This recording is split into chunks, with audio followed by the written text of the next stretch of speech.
Hoy, en Quiero Ser actriz. Bueno, pues hoy tenemos con nosotros a Ainhoa. Ainhoa Hola. es actriz.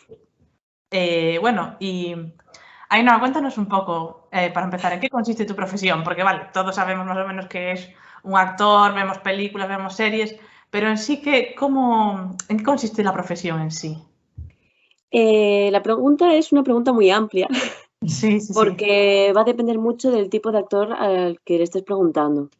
Acabas de mencionar películas y tal, pero principalmente hay muchísimos actores que nos dedicamos al teatro o el directo. Y luego el cine y la televisión no tienen nada que ver.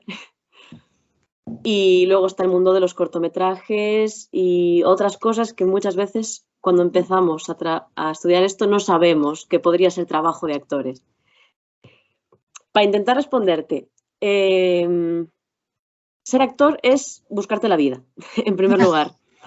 Es un poco, quiero decir, yo hablo desde que soy una actriz que me he graduado hace 2 años estudiando la carrera de actriz y todavía no estoy trabajando de mi profesión, o lo que he hecho de trabajo de mi profesión no es continuo. Y eso es una cosa muy habitual, no tenemos un trabajo continuo, no existe el tener una nómina fija, por decirlo de alguna manera. ¿Por dónde empiezo? ¿Qué preferís, audiovisual o teatro, para empezar? Bueno, lo que tú prefieras, lo que te salga. Pues vale. Tú cuando sales de la escuela, que es un poco mi experiencia, ¿no? Quiero decir, actriz de escuela, hay muchísimos actores y actrices que no se han formado con una titulación oficial, pero sí que han tenido otro tipo de formación. Cuando sales de la escuela es un poquito eso, buscarte la vida, y generalmente empiezas con el tema del teatro porque es en lo que más te has formado, que es en lo que más hay que formarse, porque a nivel técnico, de vocal, físico, etcétera, es lo que más formación necesita, en principio. Y es un poco que tienes que intentar definir qué quieres hacer. Ir por solitario, montar una compañía, trabajar para otras compañías, ir a castings. Tienes que definir un poquito qué quieres hacer.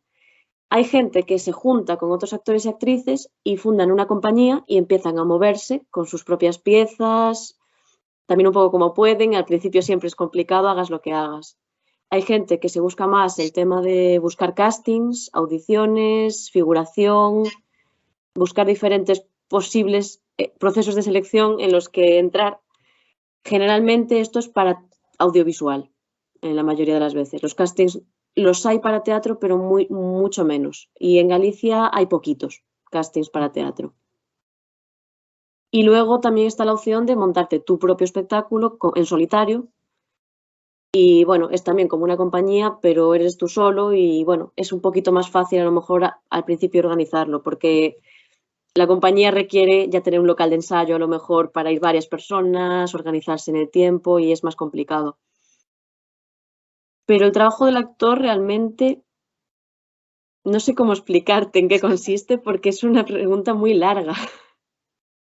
Ya, es complicada. A mí de las que hay, yo creo que es la más complicada porque es un poco también como abstracta, general, pero bueno. Sí, porque podemos concretar de muchas maneras. Puede ser entretener, contar una historia, transmitir algo, emociones, ¿no? Es convertirte en lo que te pidan un poco. Porque sí, estaba hablando de compañías y tal, pero luego también he descubierto este último año que el trabajo del actor en el mundo laboral muchas veces también tiene que ver mucho con la animación y el tiempo libre. El tema de, yo también soy monitora de tiempo libre desde hace poquito y están muy relacionados porque al final, si no haces teatro o lo que sea, también puedes hacer ejercicios de animación, cabalgatas, personajes específicos de que pues haces a Santa Claus en Navidad o haces a los pajes o al final escoger personajes que puedes utilizar para animación. Y muchas veces haces cuentacuentos en bibliotecas, es decir, cosas que a lo mejor no piensas a la primera que puede ser el trabajo de un actor, pero que está ahí. Por ejemplo, un trabajo que no es que abunde mucho, pero que sí que es de actores muchas veces son las escape rooms. Cuando hay actores en las escape rooms y estas cosas. Y es una cosa que no te viene a la cabeza. Y es eso, cabalgatas, comparsas, personajes para conferencias de un personaje histórico, de que se va a hacer Eduardo Pondal o, no sé, o Rosalía de Castro, y metes a un actor que son esos personajes. Pero sí, diciéndolo menos concreto y más resumido, el trabajo de un actor es convertirte en lo que te pidan un poco. A veces lo que te pidan y a veces lo que tú necesitas crear. Es convertirte en otra cosa. Muy bien explicado. Sí, la verdad, yo creo que lo definiste súper bien. Bueno, la siguiente pregunta también está un poco ya respondida porque estuviste hablando un poco de esto, que era un poco, pues, ¿qué salidas profesionales tiene una persona, pues, como tú, que estudió la carrera y qué salidas tienes? Ya hablaste un poquito de ello, no sé si quieres, pues, algo que se te haya quedado por ahí o, bueno, entiendo que, claro, A mayores, sí, a mayores de lo que comenté está la televisión y el audiovisual. Es otra de las salidas que hay. Hay muchos cortometrajes, hay muchas veces que, bueno, lo típico, sales de la escuela, todavía no tienes trabajo, estás empezando, no tienes material porque no has hecho nada profesional y le pasa lo mismo a técnicos de sonido, le pasa lo mismo a cámaras, le pasa lo mismo a directores. Entonces pasa muchas veces este fenómeno de que se juntan actores y técnicos de sonido y imagen, todo el equipo técnico que forma parte del audiovisual y artístico y se hacen, digamos, que por amor al arte, ¿no? Se hacen un poco, pues, de gratis o se hacen tal y al final es un favor entre todos, porque ese material después sirve para nosotros promocionarnos. Pues yo puedo enseñar el cortometraje como actriz, lo puedo enseñar que yo estoy ahí y el director tiene un cortometraje que enseñar, etcétera.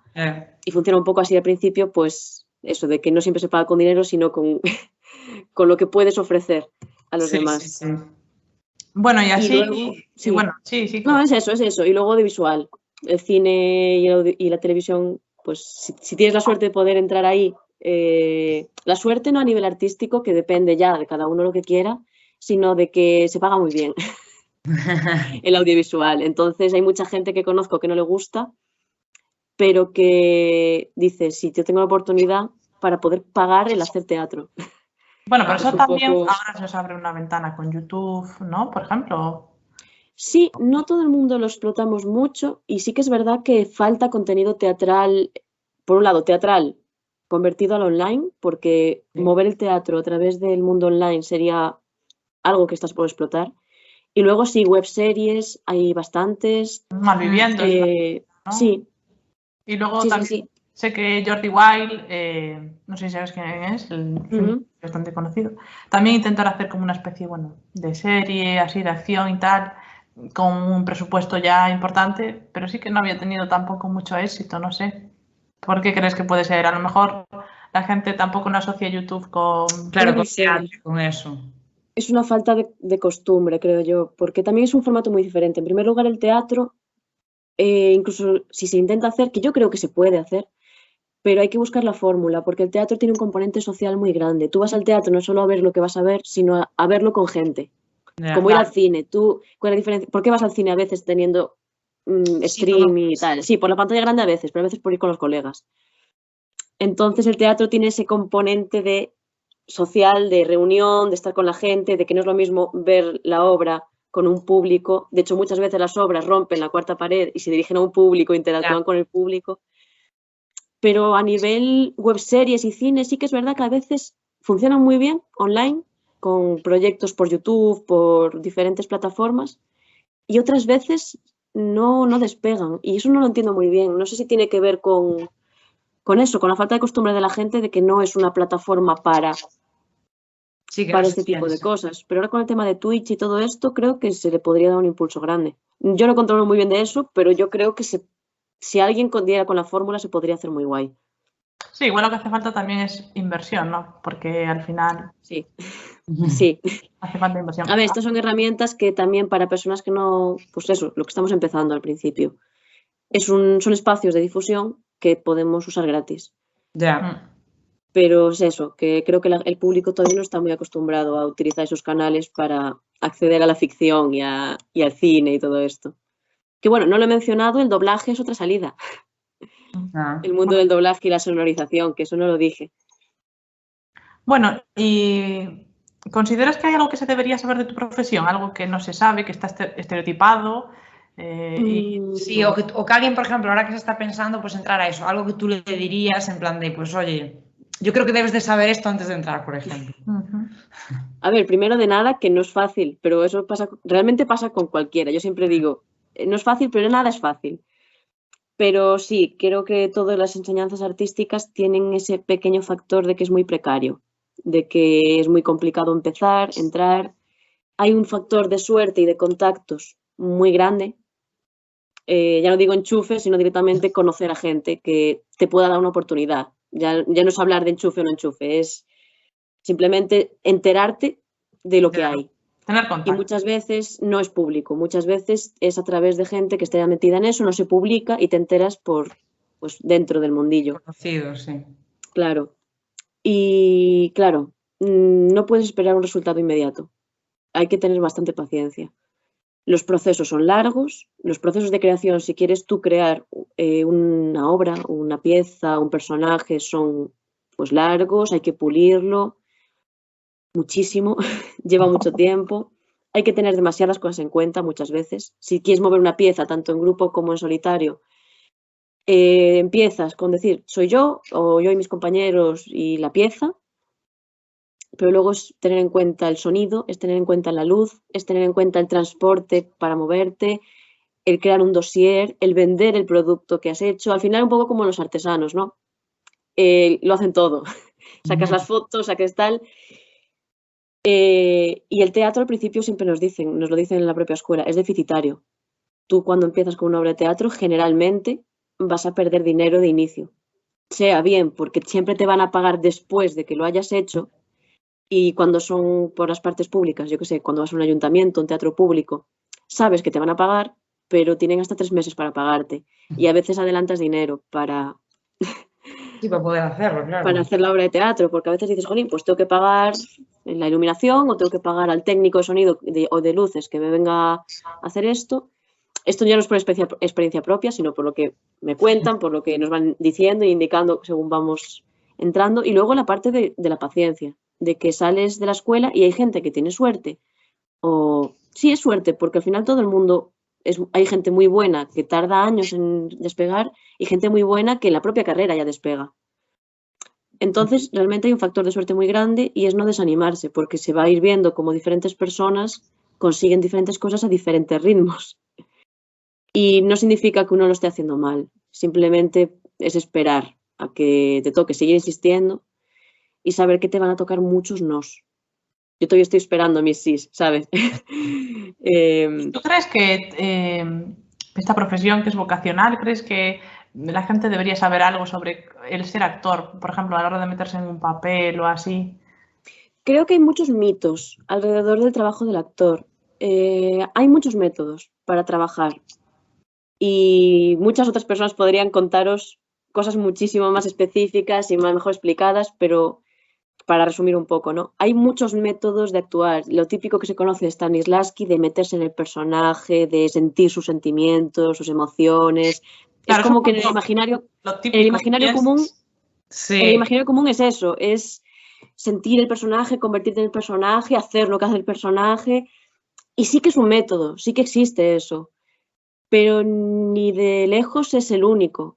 De hecho, no existe un método único que funcione y tal. A cada persona le funciona una cosa y a veces te funciona algo y para la siguiente obra de teatro, el siguiente personaje que tengas que hacer, te funciona otra cosa. Depende de las necesidades y los ritmos que tengas. De hecho, esto de meterse en el personaje es eso. Yo alguna vez lo uso, otras veces vas probando, pero sí que es verdad que está mucho más adecuado para procesos muy largos, de que tienes meses para preparar algo o lo que sea, pero si tienes muy poquito tiempo, no es realista hacerlo, salvo yo que sé, habrá gente que sí que lo haga y que lo tenga ya esté tan acostumbrado a hacerlo que lo haga muy rápido, pero esos son métodos que suelen necesitar mucho proceso y en la realidad no tienes tanto tiempo. Una vez que te metes a un espectáculo, a un proceso, lo que sea, no tienes tantos meses para preparar los personajes. Muchas veces es método. Creo que muchas veces la gente fuera no tiene en cuenta o no sabe directamente que hay mucha técnica por detrás. tú entras en la escuela y lo primero que tienes que aprender a hacer, si no lo sabes hacer ya, es respirar de manera diafragmática, como los cantantes. Respirar de manera abdominal, no levantar los hombros al respirar, usar tu voz, tener una posición corporal adecuada para reaccionar y moverte, ya solo de base, para empezar. Tienes que controlar la voz y el cuerpo y la relación entre ambas. Y eso es mucho entrenamiento. Ya no solo físico, que depende del actor o actriz. Yo, por ejemplo, no soy muy física, yo soy más vocal, sino de entrenar las herramientas que tienes. Tú tienes una voz y la voz la gente piensa que es algo abstracto, de que la voz es más aguda y tal, y la voz es parte de tu cuerpo, es algo físico totalmente que puedes controlar, entrenar y cuidar. Y supongo que mucha gente sí que tiene esa concepción de, bueno, pues que es algo que sale, que sabes hacerlo, sabes poner un tono de voz súper bonito y tal, y ya está. Y no, eso requiere trabajo, porque a lo mejor hay gente que sabe hacerlo de primeras, ¿no? Pero si estás todos los días ensayando o estás todos los días trabajando y no lo controlas, acabas lesionándote, sea la voz, sea el cuerpo. Entonces requiere un trabajo de entrenamiento de la técnica muy grande y no puedes parar, porque si paras una temporada larga lo notas, que lo has perdido. Aprender a hacer la correcta dicción y, en el caso de Galicia, dominar castellano y gallego de manera correcta. Entonces, bueno, sí que hay un trabajo de preparación detrás que creo que mucha gente a veces no lo ve, que piensa que, bueno, que actuar es estudiarte un papel. De hecho, generalmente la gente es un halago que dice mucho que, y todos solemos compartir eso, que acá sales de una obra de teatro o sales de una actuación, te dicen, jo, ¿cómo hiciste para aprenderte tanto texto? ¿Cuánto texto te aprendiste? Y claro, eso es para la mayoría de actores eso es como algo básico, en plan, si no eres capaz de aprender texto, no es un halago, a ver, entendemos que es un halago y tal, pero es como, no es un halago, es que es la base de mi trabajo. El trabajo es lo otro, eso no es lo difícil es actuar. El texto ya se da por hecho de que yo tengo que ir al ensayo con el texto aprendido. No estamos ensayando aprendiéndonos el texto. Yo voy al ensayo ya me lo he aprendido en casa. Entonces, claro, pues son cositas que hasta que estás dentro y hablas con otros actores o conoces actores, pues a lo mejor no te paras a pensarlas, pero es normal, porque es un trabajo que no se ve, se hace antes. Ya. Sí, yo un poco la gente tiene esa visión de como es algo artístico, es algo innato. Que parece que el arte como que es algo que no hace falta trabajar y así, cuando realmente no todo tiene su trabajo y da igual que sea, pues en este caso, pues actriz, como si fueras música, cantante o lo que fuera, también hay un trabajo detrás, no es decir, nació así, tiene un don, como se dice, no tiene un don. Sí, se dice muchísimo. Y pasa como en ilustración, yo lo veo sobre todo en las artes plásticas, quiero decir, es un ejemplo más visual, ¿no? Que la gente dice, Dios, esta persona dibuja genial, ¿cómo lo haces y tal? Practicando. Horas y horas y horas practicando. Y no sé, tú entras, nosotros tenemos 4 años de carrera cuando ya vas a formarte profesionalmente como esto, y tienes 4 años de carrera en los que sales, entras y piensas, hay gente que entras y piensas que ya haces muchas cosas bien, porque, no sé, nunca nadie te ha dicho que a lo mejor dices una letra mal y nadie se había dado cuenta, o nadie te había dicho que tu voz, tu tono de voz lo estás usando mal y te estás forzando continuamente porque hablas más agudo de lo que estuvo de verdad, porque socialmente adquirimos manías, tics corporales y vocales, y sales de la escuela o habiéndolo corregido o sabiendo dónde estaba el fallo. Ya no el fallo, sino aprender a controlarlo. No está mal que no digas una letra mal habitualmente. Lo que está mal es que no seas consciente de ello y no sepas corregirlo. Yo, por ejemplo, ahora mismo, pues me estoy esforzando un poco, pero yo de normal, yo hablo muy rápido y pronunciando mal. Pero luego es como el clic, ¿no? Si estoy trabajando, paso a tener otra colocación de la voz, paso a pronunciar mejor y a tener un tono de voz distinto. La cosa no es hacerlo todo el tiempo, la cosa es saber hacerlo cuando se necesita. Y según el papel que puedas estar haciendo, puede requerirte a lo mejor emocionalmente, pues, no sé, una situación difícil o así. ¿Sabes? Yo qué sé, bueno, pues estás haciendo lo típico, el papel del malo, ¿no? Y eso, o sea, yo siempre me lo pregunté en plan, joder, para hacer esos papeles, porque hacer el papel del héroe me parece muy fácil, pero el del villano, eso realmente al actor puede acarrearle así algún, no sé, dilema o así. Que depende siempre esto siempre va a depender del actor en primer lugar, quiero decir. eso, lo que dije antes, con los métodos que hay diferentes, va siempre a depender del actor. Cada actor te va a decir algo diferente en ese sentido, porque es personal. Te enseñan muchos métodos y luego tú haces tu mix personal a tu manera. Pero una cosa que sí que no es matemático, es decir, lo que os voy a decir ahora no es la ley. Sí. Todo esto que digo siempre es atado a opiniones y eso. Hay mil escuelas de teatro con sus métodos y cada uno te va a decir que el suyo es el bueno o no, que el suyo es uno más. Y la realidad es esa, que cada uno es uno más. Y referente al tipo de personajes, claro, pues precisamente una de las cosas que yo más asumí y que pues algunos profesores me enseñaron y que nos enseñaron a muchos compañeros míos fue el tema de que nunca juzgues a un personaje desde fuera. Es decir, yo si voy a hacer a un asesino, por poner un ejemplo, a una asesina, no puedo coger el personaje y decir, Dios, qué mala persona. No. Eso es juzgarlo desde fuera. Ya no estoy siendo yo el personaje, sino que lo estoy juzgando antes de analizarlo. Tú puedes ser consciente de que un personaje es socialmente bueno, socialmente malo, la perspectiva que se va a tener de él, pero tú tu personaje no puedes aplicarle la perspectiva externa. Tú, si vas a hacer un personaje que asesina personas, yo voy a hacer una señora que se dedica a matar niños. Pues yo no puedo juzgar eso. Yo tengo que entender por qué estoy matando niños, qué me lleva a hacerlo. Y perdón por poner este ejemplo tan truculento, porque a lo mejor es súper cruel para tal, si quieres cambiar de ejemplo, pero mato gatitos, yo qué sé. Quiero decir, lo que tengo que analizar es por qué yo, señora de no sé cuántos años, que vive en tal sitio y tal, mato a esta gente. Y el análisis es más o menos profundo según lo que requiera tu trabajo y lo que vayas a hacer, la importancia del personaje, etcétera. O el trabajo personal que quieres hacer tú.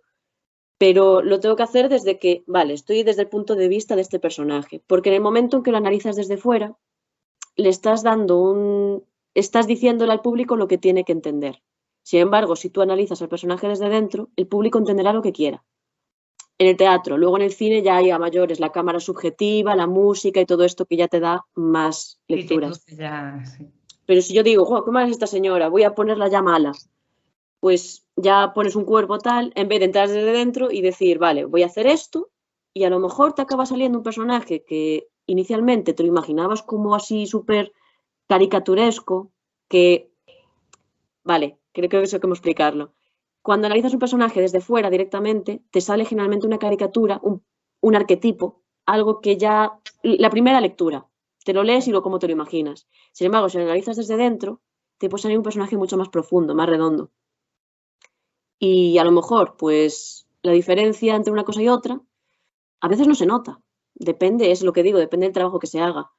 Pero a veces, pues, acabas quedando, si lo haces desde fuera, te quedas con la primera idea y haces a la señora que mata gatos como una bruja. Y ya desde fuera la gente ve que es mala. O a lo mejor haces a la señora que mata gatos como la abuelita del cuento de no sé qué, que parece que es la señora más buena del mundo y resulta que hace esto.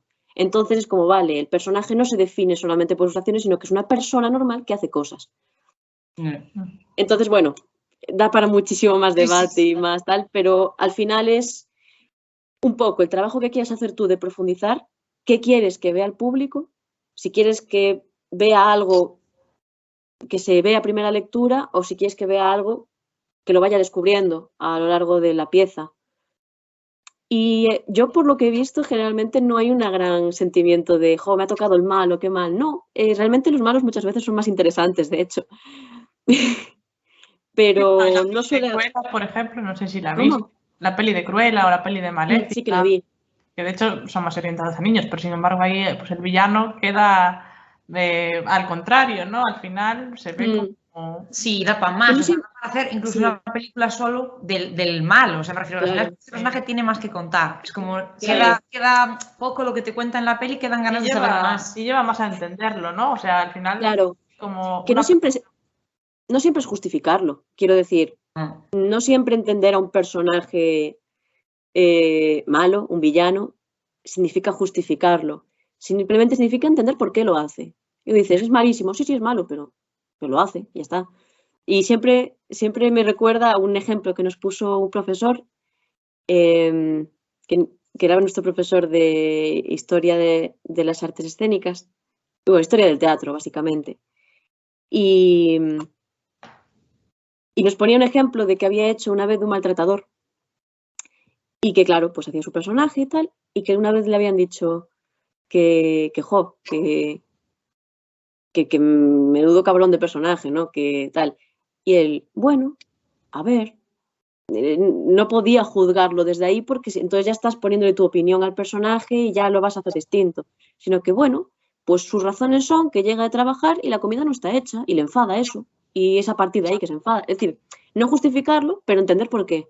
Sí, sí, sí. Ya. Que a veces vas a tener personajes que no se entiendan. Quiero decir, hay de todo. La ficción es tan amplia lo que puede existir, pero hay mucho de esto, ¿no? De que y va a influir el método que uses. Si eres de las personas que se sumergen en el personaje, se empapan de él, a lo mejor sí que te afecta un poco más el personaje que sea. Porque a fin de cuentas estás trabajando con emociones y te acaban afectando en algún punto. Pero a lo mejor si tienes un método más físico, más desde, vale, quiero mostrar un personaje que está enfadado todo el tiempo. Yo cuando estoy enfadada, ¿qué me pasa? Pues tiemblo. Vale, pues lo que voy a hacer es temblar. No voy a estar yo enfadada. No, hago lo que me pasa físicamente y ya se ve un enfado desde fuera, aunque yo esté tranquila dentro. Entonces, bueno, hay muchos métodos. Y va a depender, es que siempre la respuesta va a ser que depende del actor y la actriz. Pero bueno, espero haber aclarado un poco Sí, posibles funcionamientos de cómo va esto. No, muy interesante. Bueno, antes ya nos hablaste un poco de eso, de que eran 4 años de carrera, que era una enseñanza artística, pero un poco, pues, eso, explicar, pues, cómo se accede, en plan, qué vía un poco hay que seguir, pues, alguien que mira esto y dice, vale, bueno, me interesa y lo que también dice. sí, es importante realmente los estudios. Sabemos que hay actores que no tienen estudios de eso y ¿tú qué consideras que se necesita para ser actor? Pues, vale, primero la parte técnica, ¿no? Las escuelas de teatro públicas de España son las ESADs, Escuela Superior de Arte Dramático. En Galicia hay una, está en Vigo, es en la que estudié yo. La más conocida es la RESAD, que es la Real Escuela Superior de Arte Dramático, que es la de Madrid. Pero luego repartidas por España hay varias. Hay alguna que creo que le cambia las siglas, como el Institut de Cataluña, pero bueno, si busca ESAD y te sale de Málaga, de Valencia, te van saliendo. Esos son los estudios reglados. Sales con un título superior de artes escénicas, de arte dramático. Y hay varias. Vale, para entrar tienes que hacer unas pruebas de acceso que te evalúan, hay un número de plazas, ya desde el principio te dicen qué número de plazas hay, se hacen unas pruebas, se dan unos resultados y entran esa cantidad de gente. En la de Galicia generalmente hay 30 plazas para interpretación cada año. No se hace una media, no se necesita selectividad. Se hace la nota de media con la que se entra es la nota de las propias pruebas de acceso. No se necesita ningún estudio especial para entrar ahí, ser mayor de 18 años y generalmente tener bachillerato superado ahí ya no me pierdo un poco porque yo no necesité saberlo en su momento, que yo entré al acabar bachillerato, pero sé que hay una opción para personas con más de X años o con ciclos superiores o con universidad. Sé que hay alternativas de requisitos para entrar, pero suele ser mayor de 18 años. Bueno, cumplir 18 años ese año. Luego lo que hay son varios itinerarios. Si vas por interpretación, es decir, quieres ser actor o actriz, en Galicia está gestual y textual. Textual es un itinerario que se especializa generalmente en el uso de la voz y el texto, y gestual, como su nombre indica, en el gesto, en el cuerpo. Va más orientado a un teatro físico y corporal. Y luego existe teatro musical, que no lo hay en todas las escuelas, igual que gestual no lo hay en todas las escuelas. En la de Madrid sí, fijo, en la de Madrid están todas. Que, bueno, pues como su nombre indica, se especializa en la música, en el baile, la música y en el género de teatro musical. Es un poquito más específico. De hecho, creo que en las pruebas de acceso esas te exigen conocimientos musicales de base. No estoy segura, pero creo que sí. Luego, claro, tú llegas, haces primero y segundo en común, al menos aquí en Galicia, y luego en tercero eliges itinerario y te vas por un sitio o por el otro. Luego, puedes entrar en la escuela por dirección y dramaturgia, para ser director o dramaturgo, y también en tercer año te especializas en una cosa u otra. Dirección es, pues eso, como su nombre indica, dirección de escena, y dramaturgia es lo que serían los guionistas del teatro. Y luego finalmente está escenografía, que es la gran olvidada muchas veces y que abarca, para mí siempre diré que curran una barbaridad en esa especialidad, porque abarca todo, abarca iluminación, confección, caracterización, es que muchísimas cosas, desde lo que implica al propio actor, al propio espacio, a la atmósfera de creación. Es una barbaridad lo que hacen ahí. Y también son 4 años, todo. En Galicia hay escenografía, dirección de dramaturgia, interpretación gestual y textual. Y esa es la parte más institucional, ¿no? Sí que es verdad que es una cosa que no se suele saber porque no suelen orientar a esta carrera en institutos y colegios. Y bueno, al menos, por lo menos en institutos con bachillerato de artes deberían hacerlo. Y hay muchos que no lo hacen. De hecho, bueno, es una duda que tiene alguna gente. No es necesario hacer bachillerato de artes para entrar aquí. Da igual el bachillerato que hayas hecho. ¿Hace falta hacer esto para ser actriz o actor? No, no hace falta. ¿Es recomendable? Yo lo recomiendo. Tienes 4 años de entrenamiento muy fuerte, un espacio dedicado a tu formación y a la creación, porque hay muchas horas de espacio para experimentar, probar, conocer compañeros y profesores, profesionales de tu mundo, a fin de cuentas. Yo ahora lo echo de menos, quiero decir, en el momento, como cuando estudias en la universidad, lo que sea, Sí. acabas detestando el sitio, ¿no? Te acabas hartando del sitio. Pero luego te das cuenta de que era un espacio de creación, de encuentro, de experimentación muy importante, de que después careces, no tienes eso. Yo lo recomiendo por eso, en primer lugar, porque vas a aprender mucho.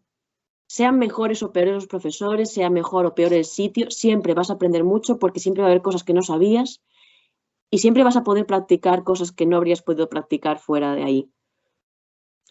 Y segundo, un poco por respeto a las profesiones. A nadie se le ocurriría hacerse médico sin estudiar la carrera y decir, no, es que a mí siempre me gustó, lo estudié por mi cuenta y tal. A nadie se le ocurriría. Y a nadie se le ocurriría, pues, hacer, no sé, irse a enseñar a la universidad, clases todos los días sin haber estudiado esa materia. Bueno, sí que se hace con algunas profesiones, yo qué sé. A ver, lo típico, ¿no? Pero, por ejemplo, para ser albañil o para dar clase a niños. ¿Quién no dio clase a niños? Claro, pero sí que es verdad que clase a niños de manera particular, pero no se te ocurriría entrar en una escuela, en una universidad o en una escuela pública a dar clases en un curso escolar. Claro, es diferente porque ya no te lo permiten. O sea, si al final a ti para grabar cualquier cosa o rodar cualquier cosa o hacer cualquier trabajo te exigieran esa titulación. Claro, ¿qué pasa? Es por un poco yo lo considero por respeto a las profesiones y a la profesionalidad, porque al final siempre es una cosa. Nosotros tenemos un convenio, por ejemplo, sí, como muchas otras profesiones. No todas lo tienen. No todas las artes tienen la suerte de tener un convenio. Y al ser profesionales, primero conocemos nuestro convenio e intentamos hacerlo valer y aseguramos una calidad. Quiere decir, obviamente, cada actor y cada actriz va a ser diferente. No significa que seas bueno por haber estudiado, ni que seas malo por no haber estudiado. Eso para nada, no quiero decir eso. Pero sí que es verdad que mínimo tienes una base. Otra cosa es que tú sepas ejecutarla, eso ya depende. Hay mucha gente que ha estudiado una carrera y que al final no se dedica a eso y no sabe hacerlo. Pero sí que es verdad que, por ejemplo, pasa mucho que pues se contrata a una persona que no es del mundillo, pues precisamente porque nuestro trabajo es un trabajo que funciona mucho por perfil. Es decir, primero yo te voy a entrar por los ojos, antes de que sepas lo que sé hacer. Y a lo mejor dices, vale, es que es justo el personaje que me imaginaba, necesito a esta actriz. Pillas a esa actriz, resulta que la imagen muy bien, pero no sabe hablar, no se le entiende al hablar. O mira la cámara todo el tiempo porque no está acostumbrada y se le va la mirada todo el rato. Quiero decir, errores normales si no te has preparado, que se pueden solventar perfectamente, con más tiempo, con más dedicación, y sobre todo pasa que esas personas no conocen el convenio del trabajo que están realizando y generalmente se les infrapaga. Muy habitualmente, en grandes producciones probablemente no, pues que se lo pueden permitir y porque sería muy polémico, pero más a nivel de andar por casa, de producciones más pequeñitas, a lo mejor no nacionales, pero sí pues a nivel Galicia, cortometrajes, obras de teatro, pues si no se sabe, existe una cosa mucho, yendo a nivel más bajo, una cosa que llaman figuración especial. No sé si lo habréis leído alguna vez. Se buscan figurantes para figuración especial en castings. No existe figuración especial en el convenio. Le llaman figuración especial a un figurante. Un figurante es una persona que, bien, las personas de relleno en una cafetería, por ejemplo, que tiene que haber gente, pues esa gente, sí. En el momento en el que dices, en el que hablas, no hablar de que se escucha murmullo, sino de que se te escucha hablar, se te enfoca, o yo qué sé, eres un recepcionista que dices, hola, buenas tardes, sí, tomen aquí la tarjeta. Eso, en el momento que hablas ya no eres un figurante, ya eres reparto. Ya es pequeña parte, reparto no, es pequeña parte. Pequeña parte significa que has hablado, hay un margen de frases, palabras, etcétera, luego ya pasas a ser reparto, que se paga muy diferente. Pero muchas empresas, muchas productoras, etcétera, crean la figura de figuración especial, que es figurante con unas poquitas frases. Te pagan un poquito más que un figurante, pero pagan muchísimo menos que una pequeña parte. Y suelen aprovecharse sobre todo de personas que no conocen ese mundillo, de que no saben que eso es así, que eso existe, se van tan contentos con sus 80 euros a casa por haber trabajado un día y no saben que acaban de... Lo típico, cuando te vendes por menos del salario mínimo, estás haciéndole daño a la profesión, porque significa que saben que hay gente que está dispuesta a no respetar el convenio, porque no lo sabe muchas veces, entonces al final, pues, ¿por qué voy a contratar a esta actriz para 4 frases, respetando el convenio, cuando puedo contratar a esta persona que no tiene ni idea y para 4 frases me llega bien? Ya contrataré al actor buen para el protagonista, pero a esta gente... Tal, y pierdes oportunidades también como actriz y actores porque muchas veces empezamos con pequeñas partes y tal. Entonces es una de las cosas que hace daño. Si entras por menos, luego no van a querer pagar más y los convenios son ley, hay que respetarlos. Pero bueno, los chanchullos ya sabemos que funcionan en todas las profesiones y en todas partes. Bueno, entonces, esa para mí es una de las razones. Y nada, eso. Perdón, que me hago muchísimo. No, está bien. O sea, sí. Nada, que nos cuentes un poco también tu experiencia. ¿Cumplió las expectativas? ¿Era lo que esperabas cuando empezaste a estudiar eso? Bueno, no sé, cuéntanos un poco así, ¿cómo lo ves? Yo no sabía qué expectativas tener. Yo no soy mucho de tener expectativas porque es como, si no sé de qué va, no me lo voy a imaginar porque me decepciono, ¿no? Sí que es verdad que yo cuando entré en la escuela no sabía que se especializaba en teatro solamente. A partir de cuarto, bueno, en cuarto tienes cámara, actuación frente a la cámara y todo esto. Para mí es insuficiente. Cada escuela reparte el currículum como quiere y hay escuelas en las que lo hay desde tercero, creo. Yo personalmente, como me gusta muchísimo el audiovisual, no es una cosa que compartamos todos, a cada uno le gusta más una cosa, sí que echo de menos una mayor formación en audiovisual, en saber moverse delante de la cámara, hablar delante de la cámara, delante del micrófono. De hecho, yo personalmente, tampoco lo comparte todo el mundo, considero que debería haber al menos una pequeña introducción al doblaje, porque no dejamos de ser actores, y los actores de doblaje son actores. No es lo mismo ser un actor de imagen y meterte a hacer doblaje sin saber nada, porque no vas a saber hacerlo, aunque sepas controlar tu voz, no sabes hacerlo. Pero una pequeña formación de doblaje ayudaría mucho a que hubiera más actores formados como actores que simplemente tuvieran que trabajar técnica para ser actores de doblaje. Porque la parte interpretativa ya está. Pero quitando eso, realmente a mí me gustó mucho mi formación. Siempre va a haber profesores con los que estaba más contenta que con otros, asignaturas que me habría gustado tener. A mí me habría gustado muchísimo más tener una formación musical más amplia y no se pudo. Pero en general yo quedé bastante contenta. Sí que es verdad que sales de la escuela y de repente estás perdidísima. No sabes qué hacer. En todos los sitios, en todas las carreras. Pero bueno, yo echo de menos que la ESAD tenga... Perdón, que te interrumpí. No, digo que en sí también la experiencia, ¿no? A la hora de pues, buscar trabajo o de trabajar de eso, si te esperabas que fuera así, te esperabas otra cosa, porque a veces también es decepcionante, dices tú, pues, joder. Es bastante acorde con lo que nos han ido preparando, que es difícil, que tienes que buscártelo tú y que muy despacio. De hecho, tenía una profesora que me decía, tened paciencia porque la media que observo en la gente que sigue adelante, hasta 2 años después de graduarse no empiezan a recoger fruto. Generalmente la gente que persiste tarda 2, 3 años desde que se gradúa en empezar a conseguir tal. Siempre va a haber gente que antes y siempre va a haber gente que después, pero la media está ahí y ahora que llevo 2 años desde que me gradué, observo que realmente es así, que se tarda en encaminar. ¿Cómo se dice? Echo de menos en que la escuela, no sé si todas las escuelas de España son así, la de Galicia ha hecho una cosa de menos, que le falta algo en concepto de prácticas. Quiero decir, entiendo que no puedan existir las prácticas laborales propiamente dichas, porque es un campo en el que es muy complicado que existan. Ya hay pocas empresas profesionales sobreviviendo de manera independiente en esto.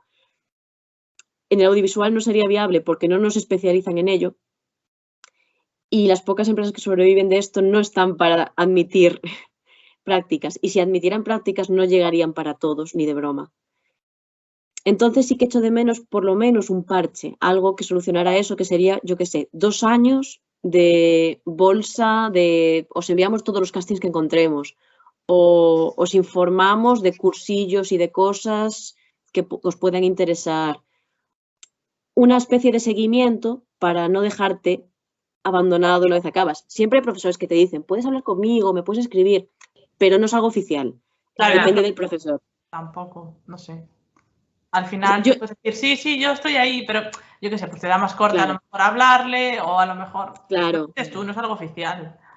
Claro, yo echo de menos eso, que haya una especie de seguimiento, porque a fin de cuentas siempre se dice en la SAE de Galicia de que se quiere equiparar a la universidad, porque nuestro título no es universitario, es equivalente a título superior universitario. Es equivalente a grado, pero no es un grado. ¿Qué significa esto? Que pagamos una matrícula como grado, pero las becas y las ayudas no son como grado. Estamos a medio camino entre un instituto y una carrera. Nuestras ayudas... ¿no? O una especialidad, a lo mejor, como el diseño de interior. Es una cosa muy rara. Está en un limbo, que no pertenece a nada. De hecho, hay muchas manifestaciones, protestas y tal, porque se coloque en un sitio. No sé, una tontería. El carnet de estudiante para el autobús, cuando vas a una ciudad, generalmente el carnet del autobús tienes una tarifa de universitario. Sí. Nosotros tenemos la tarifa de estudiante, como los estudiantes de instituto, que es más cara. Por poner un ejemplo tonto, las becas son diferentes.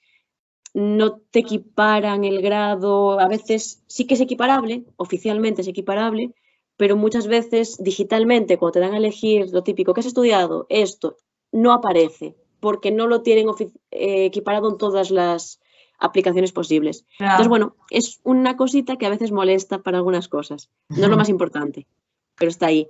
Entonces, siempre dicen que se quieren equiparar a la universidad. Yo empezaría por ahí, por ofrecer una especie de algo que se acerque a lo que son las prácticas laborales o los servicios de orientación laboral que a veces tienen algunas universidades, etcétera. Ofrecer algo pequeñito, pero que haga que sales de la escuela y no estás perdido. Que pasa mucho. Y yo estrené mi primer espectáculo la semana pasada y muy contenta, la verdad.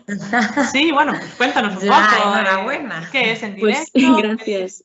Es un monólogo musical de 35-40 minutos y bueno, lo empecé a componer en mayo a petición de una compañera que es gestora cultural, que también es actriz como yo y está estudiando el máster de gestión cultural y que bueno, que también está con sus proyectos, que hizo su primer festival con programación y tal y estrené ahí y claro, me lo encargó, me dijo, ¿serías capaz de hacer esto? Y yo, sí, y me puse a ello.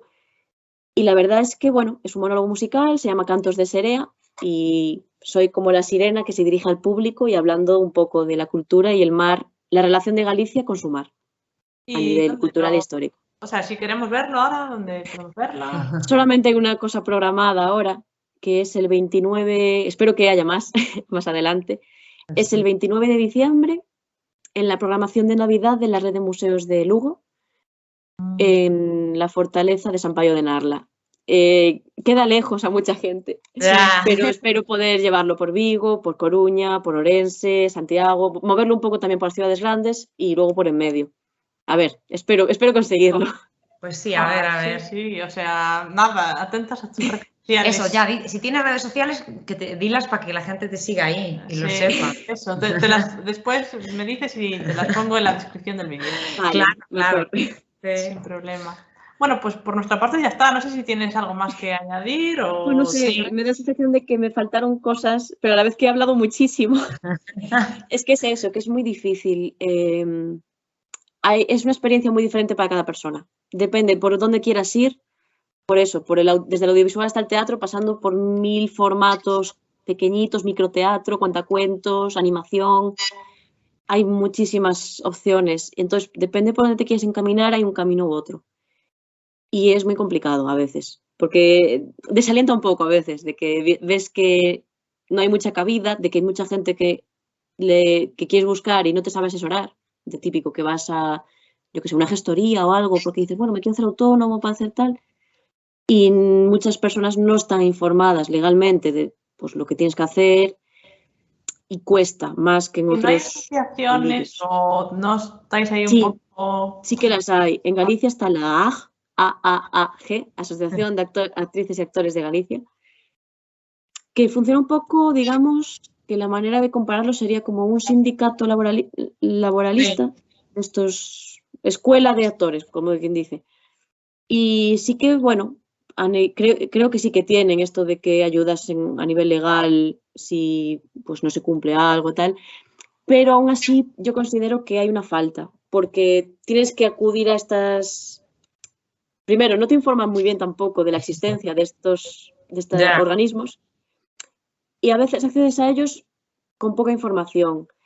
Entonces sí que falta un poquito a nosotros información de qué existe para apoyarnos y un poco en general a la sociedad de que hay cultura moviéndose por ahí. Quiero decir, hay veces que falta público directamente. No hay una educación teatral, es lo que nos enseñaron. ¿Falta público porque la gente no tiene interés? Porque, no sé, yo creo que no falta interés, sino falta de educación o... Educación no en el sentido que sean mal educadas, sino no hay una educación teatral, no hay un... Eso daría para un debate muy largo, pero no hay un... Primero, en Galicia, en concreto, hay muchas zonas despobladas. Hay una falta de población y eso revierte en el público. Cuanta más población tengas, más posible es que se llene una sala. En Madrid, pues hay más público. El público es el que hace funcionar, a fin de cuentas, cualquier cosa que hagas. Si no tienes público, da igual lo que hagas, no va a funcionar. Es lo que siempre llamamos la máquina de teatro. El público es la máquina de teatro. Pero aquí sí que hay una costumbre muy grande de cuánto cuesta una entrada de teatro. ¿Cuánto diríais que cuesta una entrada para una obra de teatro de 1 hora? Depende, ¿no? Si es en un multiusos o así, un pueblo, pues a lo mejor 5 euros o así. Si es algo más grande, en un auditorio, pues igual ya hay 30 euros, 40, no sé. Claro, la cosa es que generalmente hay mucha gente que está acostumbrada primero a ir gratis al teatro. Pues la programación del ayuntamiento, que es gratuita. Ahí ya qué significa que el ayuntamiento le ha pagado a la compañía que va a actuar o lo que sea y da gratuito. Esa diferencia de entre 5 euros en un teatro o 30 en otro, generalmente, ¿cómo explicarlo? Yo creo que lo que deberían hacer es que tú cuando compras una entrada de teatro o cuando te la dan porque es gratis, pero tienes tu butaca o lo que sea, debería poner, esta entrada vale tal y esto es lo que se subvenciona, lo que ha pagado el ayuntamiento para que a ti te sea gratis. Se hacen otras cosas, se hacen en otras, ¿cómo se dice? En otro tipo de campos. Ahora mismo no se me ocurre, pero hay cosas que sí te pone el precio real, precio final para el cliente, porque está subvencionado, por lo que sea. Y entonces la gente se hace una idea de cuál es el valor real y cuánto está pagando ellos gracias a que pues, es una programación oficial del ayuntamiento, del museo al que va. Esa diferencia entre 5 y 30 euros, generalmente el de 5 euros cuesta 30 euros también. Pero a 30 euros no va nadie. Esa es la diferencia. Y la gente paga 50 euros por ir a ver un musical, pero no paga 50 euros por ir a ver una obra de teatro de una compañía independiente tal. Es un poco como todo. Caché también y todas estas cosas. Pero falta una cultura del teatro. Tú tienes una entrada a 5 euros y dices, bueno, venga, voy.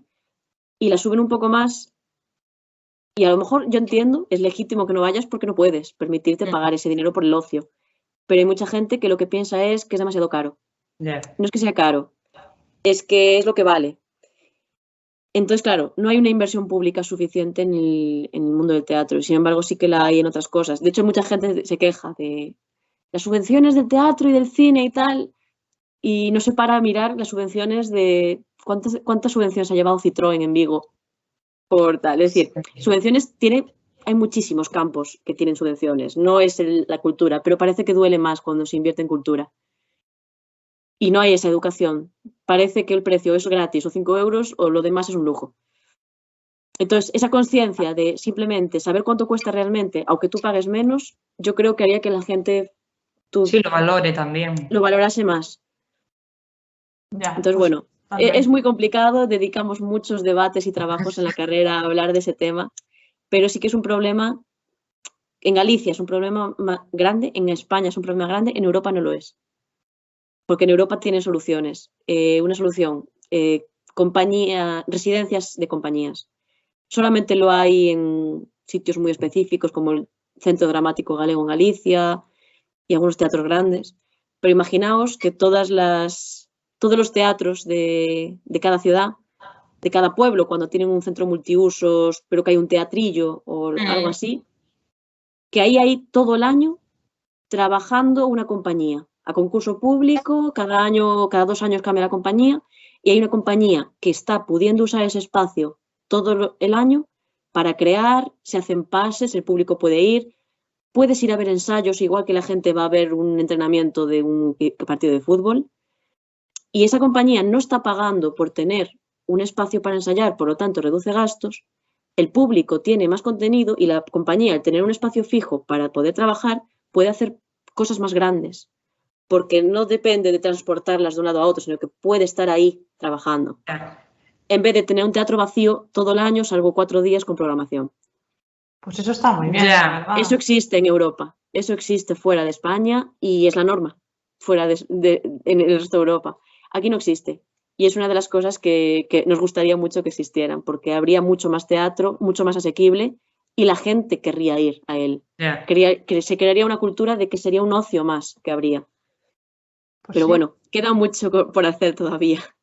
En el campo artístico en general, no solo en el teatro. Sí, en general. Sí, bueno, cada uno tiene sus dramas de su profesión. Sí, siempre, en general todo. No solo el artístico, es verdad, en todo.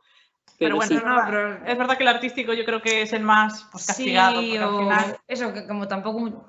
No está como tan profesionalizado, mucha gente no lo entiende como una profesión, como que parece que está empezando su camino como más, como hace menos años. Es un hobby, ¿no? Es como lo típico de alguien que pinta y le dice, ay, hazme un cuadro. Claro, a ver, a ti te puede gustar pintar, y a mí me puede gustar, pues a lo mejor, no sé, ser técnico de laboratorio, no quiere decir que te vaya a trabajar gratis. La gente piensa que si te gusta tu trabajo, no es un trabajo, y es mentira. De hecho, a mí el dicho este de coge un trabajo que te guste y no trabajarás ni un solo día de tu vida me parece mentira. Coge un trabajo que te guste y disfrutarás de trabajar, pero sigue siendo trabajo. De hecho, sufres menos porque te gusta, pero ya está, es trabajo. Y parece que tienes que sufrir para que sea un trabajo. Sí, es verdad.